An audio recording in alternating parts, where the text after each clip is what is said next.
Welcome to M&M Sports Podcast number 80. Today we're going to wrap up the baseball season and softball season for the Big Red, and we're going to venture into the NFL a little bit, kind of go down a different path today. For us tonight, we can move to the rhythm. We can move.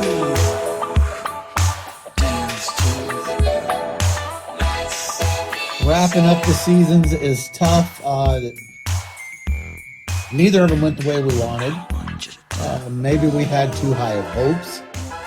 But let me ask you this, Eric. What do you consider successful when it comes to sports nowadays? Is winning it all successful, or is just being on the national stage successful? It depends on the team, their expectations each and every year. I mean, I think it varies. Yeah. I know that's not what people want to hear. They might want a more definitive answer, but that's the truth. Well, the reason I ask, I love to play the devil's advocate. Right. You know, our football program has been in better states up until, recently, the last 20 years we've struggled. Yeah, this year I would say they fell below most people's expectations. Yes. If you want me to grade each and every one. Sure. Well, but kind of what I'm getting at is, football still pays the bills. Sure. The other sports are gaining popularity. Every sport we go to is gaining. Unfortunately, they don't pay the bills, but they're still extremely popular. That's right. So that's kind of why I asked you what constitutes what I would call a good season, because I hear people say, and sometimes in a half joking way, but they'll say, we're a volleyball school, we're a softball school, we're a basketball school. Well, I want to be everything. Well, I do too. Right. But what I'm getting at is, depending on what you define as successful, none of those programs have been what I would call successful either. Sure. Because for me, success is winning. Right. Our volleyball team is the closest to that. Mm-hmm. But even them, they, as we know, they've struggled when they get to that Final Four. I mean, their expectations are national title or bust every year. Sure. Which I love. Yes, I do as well. Yes. But when you compare, if you just want to compare the volleyball team this year to the men's basketball team, most people felt better about the men's basketball team because they overachieved, and just based on history. Yes. Yep. Yeah, I agree. But which one had the better season? And I mean, technically, it may have been the volleyball team, but it was just something different. Absolutely. That's what it was. Same with, now we move on to this softball and baseball. These sports were very, very popular. Right. I mean, a hard ticket to get. The women reaching the Women's College World Series for the first time since 2013. Right. And I talked last week. I said, if we win that first game, we're in the driver's seat, which I thought we would be. Mm-hmm. We battled to win that first game, extra innings, late night game. But makes you feel even better. Yeah. You're like, wow, where are we going to go now? Exactly. Building off that momentum. Yep. I think most fans felt that way. So yes, was it a letdown to lose those next two? It sure as hell was. Sure. But it was a successful season with a bad ending. Yeah. I mean, that's the most fair way I can put it. I like that. Yeah, they did take the next step, getting to the World Series this year. It just ended wrong. Yep, it ended on a bad note, you could say. And at least they did get a win at the work. They weren't shut out. They didn't go 0-2. Right. But still, I mean, it wasn't that storybook ending that we were all hoping for. Right? Yeah, I agree. That Nebraska brought Jordy Ball back from Oklahoma for one reason. That was to contend for a national title. Right. Last year they fell short. This year they got closer. She helped elevate that program at the plate and in the circle. She struggled at the World Series, I'd say. Her ERA went from a I mean, this season she was barely over 1 run per outing to it. I say ballooned. It was still good, but it was 2.67 during the 3 games she pitched at the College World Series. She batted .364 during the College World Series. Great average, but she was .421 during the season, so still a step back. Right. She had a couple home runs, but and I'm not going to pretend to be an expert here, but the biggest difference between her regular season pitching and down in Oklahoma City, she gave up the deep ball. She gave up an early one to Arkansas, and she gave up a late 3-run shot to Texas that gave the Longhorns the win. She did. When you're going against the upper echelon, so to speak, that's more apt to happen. Yep. One little mistake. Yep. They're going to make you pay. Yep. It's going to cost you. And I do question Coach Rhonda Revelle throwing her out there in game 2 after 133 pitches in the game before. I'll be honest, I was shocked by that. Just because to me, I think you give her that rest and prepare her for game 3, but I'm not the coach. I don't get paid to make those decisions. Sure. She stood behind her decision, and I guess none of it really matters. Right. She competed, but the legacy that Jordy Fram will leave behind is, she kind of helped bring the Husker program back. Yeah. Now it's up to the players that are still there and the new ones that are coming in to continue that. And who will step up, I don't know, but I'll bet you somebody does. Yeah, I mean, they took that next step this year. So I felt better about what they achieved than what the men achieved, if you want to compare and contrast the two. Okay, that's a good segue. Mm-hmm. Let's move on to the men. Hosting the regional, number 13 seed overall. Did they earn that? I guess it's debatable now looking back. Maybe some of our numbers were a little overinflated, but still finished 43-17. Best record since 2005 when they were, get this, 57-15. Wow. Remarkable. Yeah. Remarkable. But hey, it brought relevance back to Haymarket Park for us. We happened to be there for that one win, so that was cool. We made the right choice. We were there on a Friday.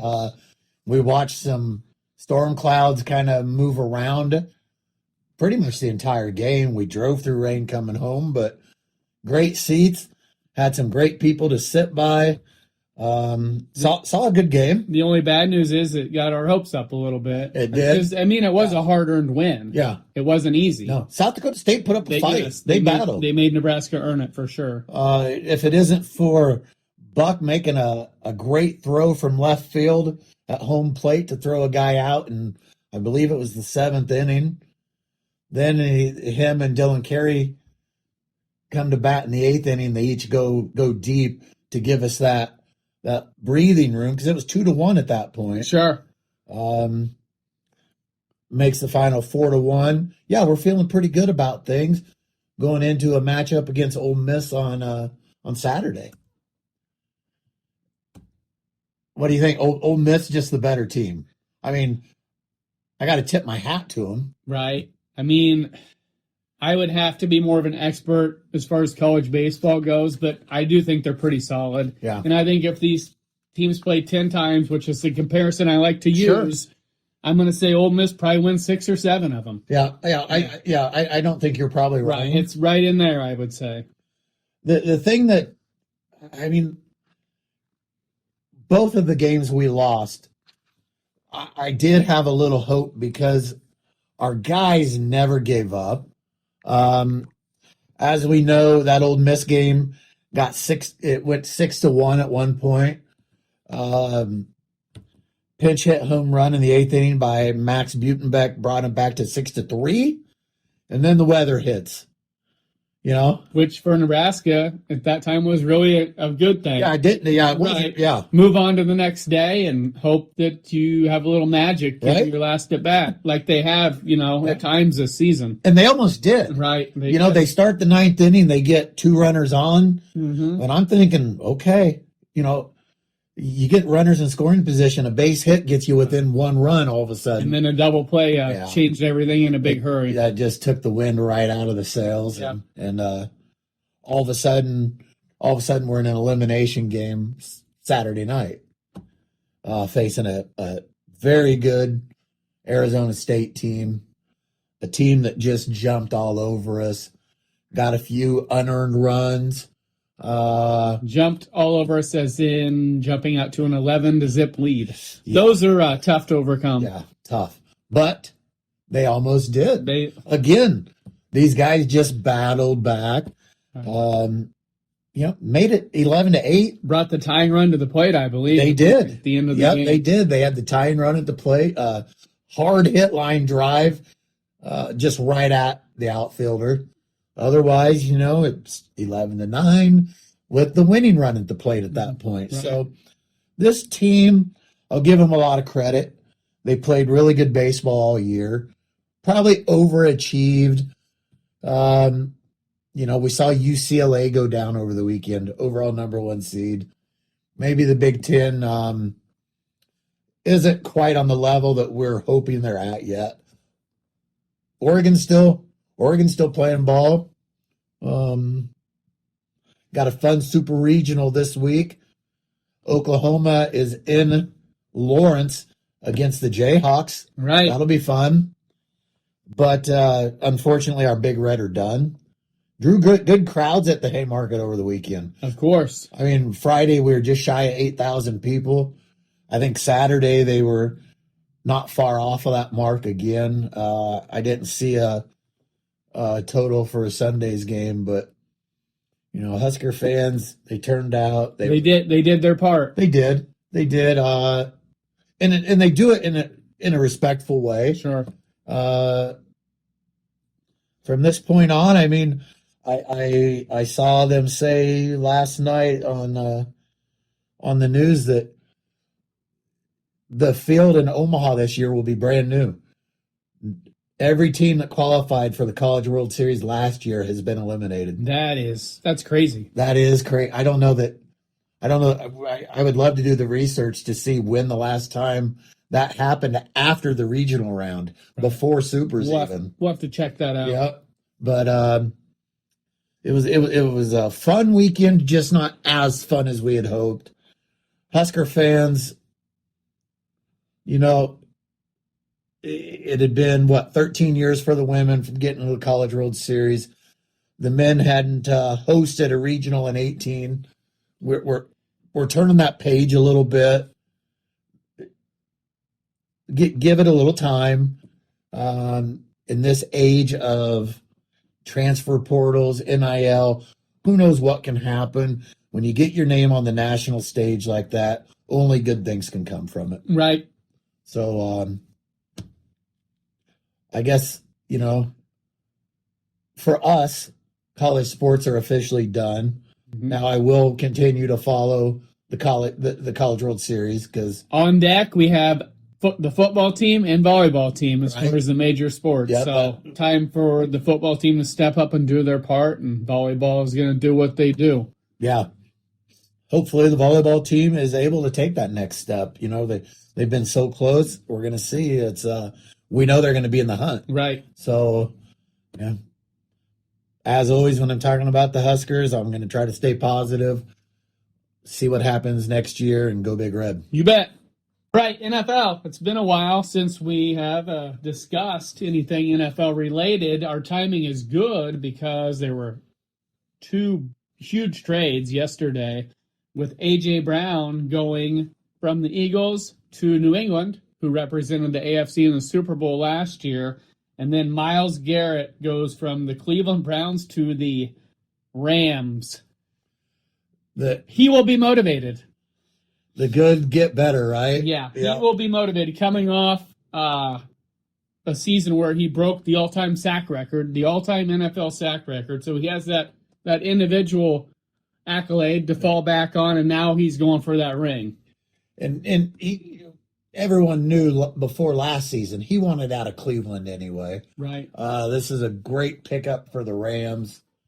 But yeah, it just a day that I thought might be kind of quiet all of a sudden blew up with a couple big deals yesterday. Right. And I mean, the best way to put it is Cleveland's looking long term. You know, the Browns have a lot of spots that they need to fix, we'll say. Yep. And the Rams are trying to capitalize on this window of opportunity while they still have Stafford as the quarterback.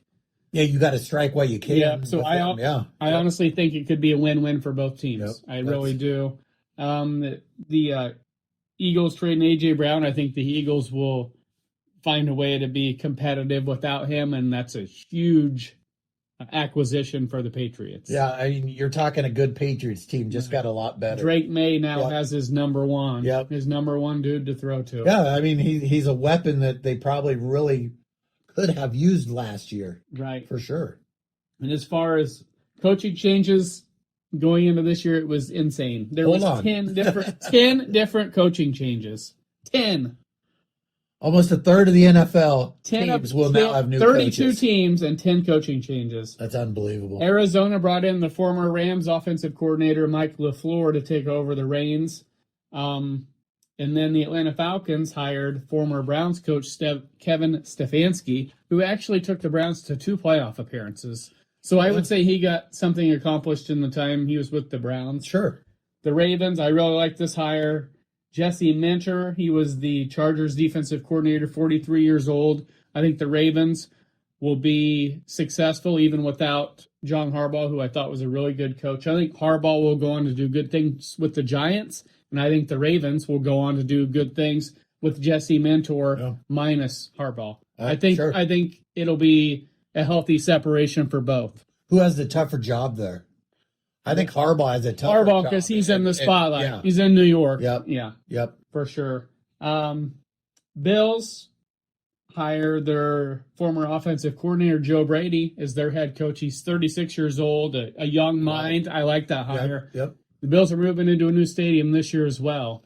So they got a couple different things that are different going into this year for them. Maybe the Bills Mafia is hoping some changes will maybe get rid of that bad mojo they've had in the playoffs the last few years. Exactly. Browns hire former Ravens offensive coordinator Todd Monken, so kind of grab an individual from a rival and bring him in as their head coach. The Dolphins hire former Green Bay defensive coordinator Jeff Hafley. The Giants, like we talked about, bring in John Harbaugh, who won a Super Bowl, of course, with the Ravens. Pittsburgh Steelers bring in Pittsburgh native Mike McCarthy. I believe he grew up in that area, won a title with the Packers in 2010. Okay. So they bring him in to take over for Mike Tomlin. The Titans hire former Jets coach Robert Saleh. And your Vegas Raiders bring in former Seattle offensive coordinator Clint Kubiak, who won a Super Bowl last year, 39 years old, another young, bright mind. Come up for breath, Eric. Come up for breath. Right. That was a lot. A lot of good hires there. Some young guys. A lot of familiar names if you know the game of football. A few names that I'm not overly familiar with, but I think overall, as much as I hate to say this, I think all 10 of those coaching changes were probably needed.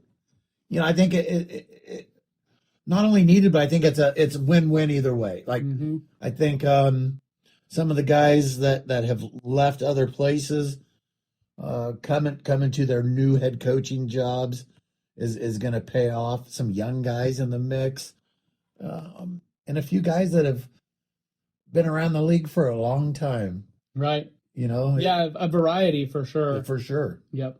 And as far as additional moves, beyond those 2 trades we just discussed, the Bills brought in DJ Moore from the Bears, wide receiver, give Josh Allen a nice weapon to throw to. Steelers bring in Michael Pittman Jr., who's had some really good years for the Colts as a wide receiver. Ravens signed Trey Hendrickson, the former Cincinnati Bengal edge rusher, 4 years, $112 million. It's good money. I mean, but we know that's a position that can change a game. Right. So it's probably money well spent. Sure. And San Francisco brings in the old Warrior, Mike Evans. All that dude does is produce every year. Won a Super Bowl with Tampa Bay. San Francisco brings him in, probably hoping that he can help them win a title in the short term here. Still have 3 years, $42 million. still have a little gas left in his tank. He's not ready to call it quits quite yet. Sure. And the Chiefs acquire Super Bowl champion Kenneth Walker Jr., bringing him in from Seattle as a running back. And Carolina signs edge rusher Jalen Phillips to a 4-year, $128 million deal. Oh, the amount of money spent nowadays is just mind-blowing. You know, it really is. But, I mean, unfortunately, we know if you want to be relevant, you want to win on the field, you have to spend money. Right. You got to try to pick your spot, so to Yes. speak, as Yep. far as where your weaknesses are, and go for it. Yep. NFL schedule. First game of the year this year is actually on a Wednesday. I don't know that I ever remember that happening before, so that's something different for sure. If it has, I sure in the heck don't remember it. It'll be Yeah. a Super Bowl rematch. New England will be at Seattle looking to repay the Seahawks for that Super Bowl. What a way to start the defeat. year. Yep. Wow. That'll be on a Wednesday. Super Bowl rematch. New England at Seattle. That place will be insane. Thursday, San Francisco takes on the Rams. And then that first weekend of the year, Green Bay at Minnesota. The Buffalo Bills travel to Houston. And then Monday night, I would like to call this a rivalry renewed. Denver travels to KC to take on the Chiefs. And it'll be interesting to see if Patrick Mahomes is able to play in this game. What are you talking about? You know he will. You know, I I know. You know he's gonna do everything he can Yes, to play. he will for sure. I would be shocked if he wasn't the starting quarterback on that given night. It worries me a little bit for him. I don't want to see his career set back any further by injury. I hope he is healed and ready to go. But I know the competitor in him, he is going to do everything within his power to be on that field for that first snap against the Broncos. Yeah, good luck, Chiefs, keeping him off the field. Yeah, right. I mean, you're going to have to get 3 or 4 doctors' opinions to convince him that he's not playing. Right. And then week 2, Detroit at Buffalo, and that'll be the first game in the Bills' new stadium, Highmark Stadium, on a Thursday night. So good luck, Detroit. Yeah. Yeah, that one could be That bad. place will be vocal, really vocal. Pittsburgh at New England, and then the Colts at Kansas City on Sunday night are also a part of that week 2 slate. And then week 3, the Chargers travel to Buffalo, Baltimore plays Dallas in Rio de Janeiro, Brazil. There's a little something different for you. Yeah, if you're a fan of either one of those teams, I'm sorry. And then continuing on, Philadelphia at the Bears and the Rams at Denver on Sunday night. Rams at Denver, I mean, those are a couple Super Bowl contenders Absolutely. right there for yeah, sure. Absolutely. Week 4, New England heads to Buffalo. The Rams go to Philly. Denver heads to San Francisco. And the LA Chargers go to Seattle. Week 5, ones I have highlighted here, Denver at the Chargers, Chicago at Green Bay. This is one I will also call a rivalry renewed. Absolutely. The Bears knocked Green Bay out of the playoffs. I mean, when I say that, we're talking about a Green Bay team that owned the Bears for years. We're talking about a Chiefs team that owned the Broncos for years. Yeah. And here, in the last year, things have changed a little bit. And it is more fun to watch. It is. It doesn't matter if you're a fan of either team or not. Right. It just makes the NFL better overall. Sure. So, yeah, very, very comparable with Chicago and Green Bay. Green Bay being as successful as they have, and the Chiefs being as successful as they have, and now the Bears and Denver are both looking pretty formidable. Yeah, that's a great comparison. And then San Francisco at Seattle. That division last year was was the best in football, bar none. Yeah. It was unbelievable. So that'll be fun to keep an eye on this year to see those teams battle it out. Yep. It was hard earned last year. That's for certain. Seattle won the division with a 14-3 record last year, going on to win the Super Bowl, of course. And then the Rams were 12-5, and San Francisco was 12-5 as well. Yeah. Powerhouse division. It's pretty damn good company to be in, right? Yep, for sure. Moving on after that, you have Baltimore at Atlanta on that Sunday night, and then Monday night, Week 5, you have the Bills at the Rams, two of the Super Bowl favorites this year for sure. I'll break the odds down here shortly. Week 6, Seattle travels to Denver on Thursday.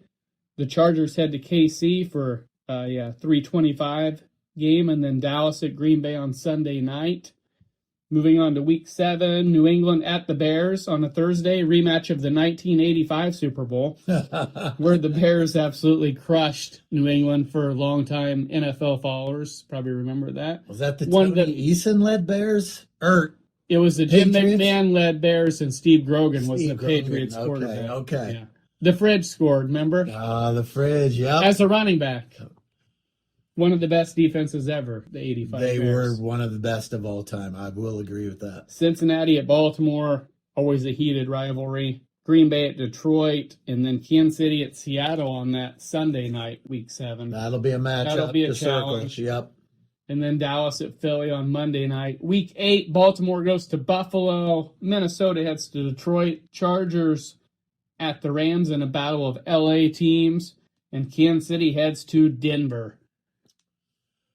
They'll be laying for them. Oh, yeah. Mile High will be rocking. Yep, and then the Bears at Seattle on that Monday night, Week 8. Week 9, Green Bay heads to New England, and Buffalo heads to Minnesota on a Monday night. Those would be the two big games of that Week 9. And then Week 10, New England versus Detroit in Germany, 8:30 a.m. game. So if you're looking for something to watch Sunday morning, there you go. Again, I'm not a fan of the money grab that the NFL does with these.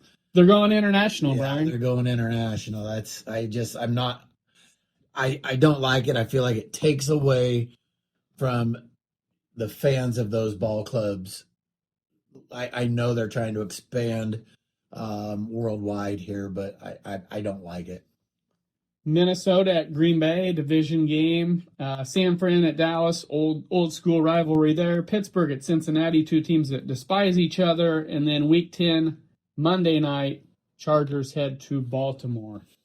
Week 11, Pittsburgh at Philly in a battle of Pennsylvania, we'll say. Minnesota at San Fran on Sunday night. And then Cincinnati heads to Washington. Washington gets a little love. Week 11, Monday night, they host the Cincinnati Bengals. Moving on to Week 12, another Wednesday night affair. Wow. Green Bay, this is preceding Thanksgiving.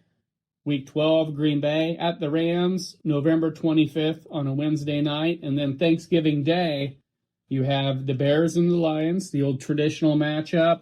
Philly at Dallas. And then Thursday evening on Thanksgiving, we have the Chiefs headed to Buffalo. Ooh. Those teams play each other pretty much every year anymore. Yeah. They're not in the same division, of course, but you would think that they were based on the fact they play on a pretty consistent basis. Yep. And It'll be a fun one. Yep. And then Seattle at San Francisco in a battle of really good division teams on that later that Sunday, 3:25 game.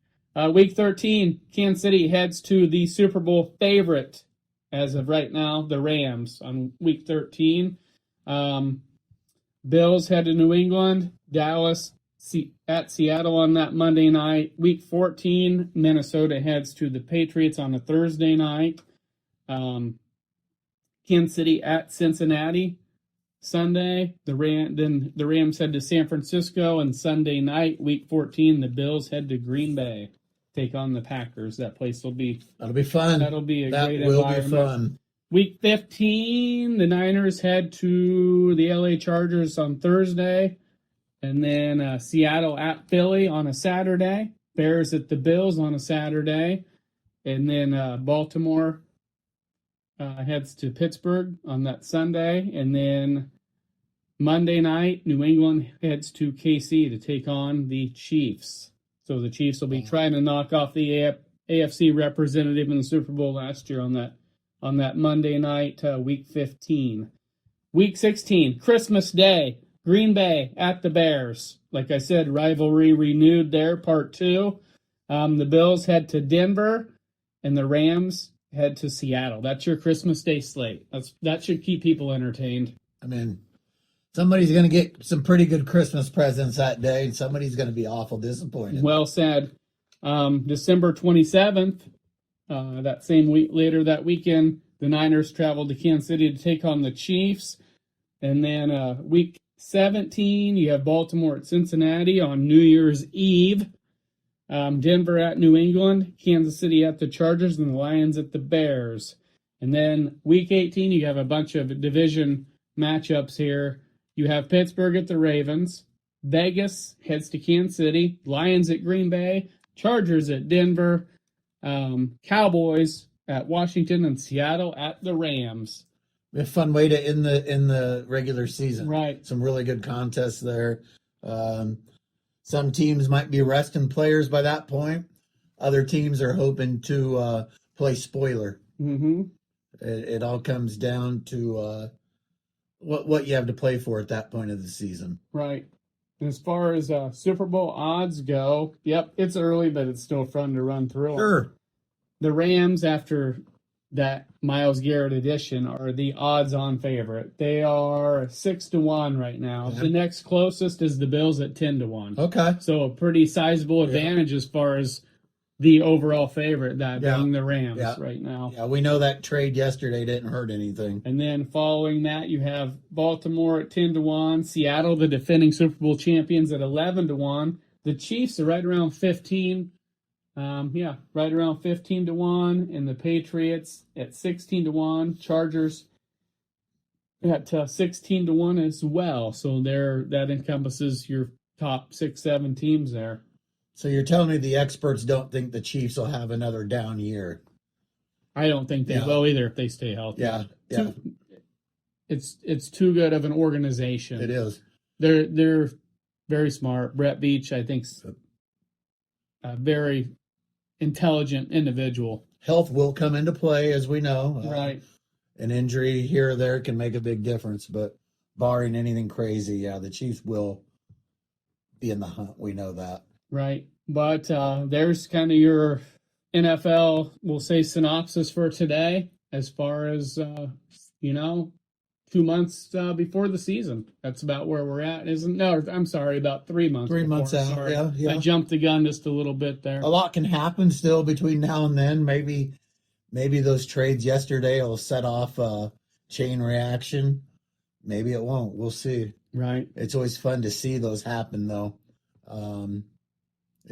Plus, it gives us something to talk about, something to digest a little bit. So. Sure.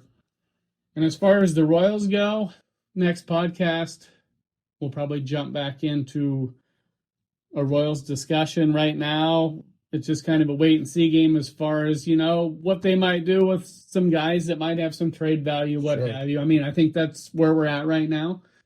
They currently stand at 23-37. It is what it is. It's been disappointing. There's been some injuries and just some bad baseball. Just some bad baseball. Yeah. That's a good way to put it. It's been a combination of both. Yeah. And we kind of talked the other day that maybe now's the time to get something back out of some of these guys while we can. Right. And maybe build towards next season. But yeah, we'll continue to follow that. It's just there's not a lot to discuss, at this time. No. So we thought we would venture, like I said, down a different path today. Keep it positive as long as we can. Exactly. There's always guys that have something to play for, especially the younger kids for sure. And, yeah. Should have. Yep. Should have. That's all I got today, Eric. I don't know if you have anything else. That would be all. We covered the NFL. We covered some college sports. We'll be back again next podcast. See what happens in the sports world. Like Eric said, we'll dig into the Royals a little more. See if any more trades happen in the NFL. Mm-hmm. We'll have some college baseball still to talk about. We are still fans. We will still follow that. And yeah, we appreciate you listening, and we'll be back. Yep. Have a great night.